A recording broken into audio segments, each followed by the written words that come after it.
அயோத்தி ராமர் கோவில் விழாவை முன்னிட்டு தமிழ்நாட்டில் உள்ள கோவில்களில் சிறப்பு வழிபாடு நடத்த அரசு மறைமுகமாக தடை விதித்ததாக மத்திய அமைச்சர் நிர்மலா சீதாராமன் குற்றம் சாட்டிய நிலையில் அதற்கு அமைச்சர் கே சேகர்பாபு மறுப்பு தெரிவித்துள்ளார். இருவரின் கருத்துக்களை தற்பொழுது பார்க்கலாம். அனுமதி கேட்டா கூட அனுமதி கொடுக்க மாட்டேங்கிறாங்க. ஆனா கொடுக்காம நம்ம லெட்டர் அப்படியே இருக்குது, நான் மறுக்கலையேங்கிறாங்க. ஆனா நாங்க ஒருவேளை அங்க போட்டு ஜமக்காலம் போட்டு உட்கார வைக்கிறதுக்கு, ஒரு சின்ன மேடையை போட்டு பாடுறதுக்கு, இல்ல அதுக்கு ஒரு மைக்க வைக்கிறதுக்குன்னு ஏற்பாடு பண்ண போனா போலீஸ நிக்க வச்சு எங்களை மிரட்டுறாங்க. இது நான் சும்மா அவர் வேணா சொல்லலாம், தாராளமா பொய் வதந்திய சொல்லிட்டாங்க. ஒரு பொறுப்புள்ள இருக்கக்கூடிய அமைச்சர், மத்திய அமைச்சர் சொல்லலாமா? அப்படி அந்த நாளிதழ்களில் எப்போதுமே இது போன்ற செய்திகளை பரப்புவதை அவர் வாடிக்கையாக வைத்திருக்கிறார்கள்.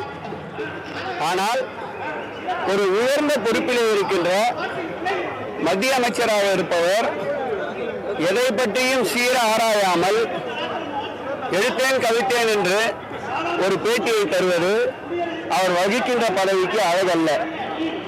எங்குமே ஒரு இடத்தில் கூட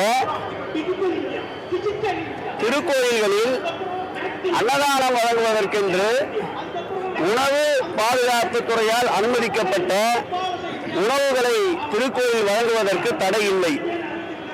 அந்த வகையில் தினந்தோறும் நடைபெறுகின்ற பாராயணங்கள், அதேபோல் அடியார் சம்பந்தப்பட்ட அனைத்து வேதங்கள், அனைத்து நிகழ்வுகளும் தொடர்ந்து நடந்து கொண்டிருக்கின்றன. எந்த விதமான தடையும் எதற்கும் விதிக்கப்படவில்லை.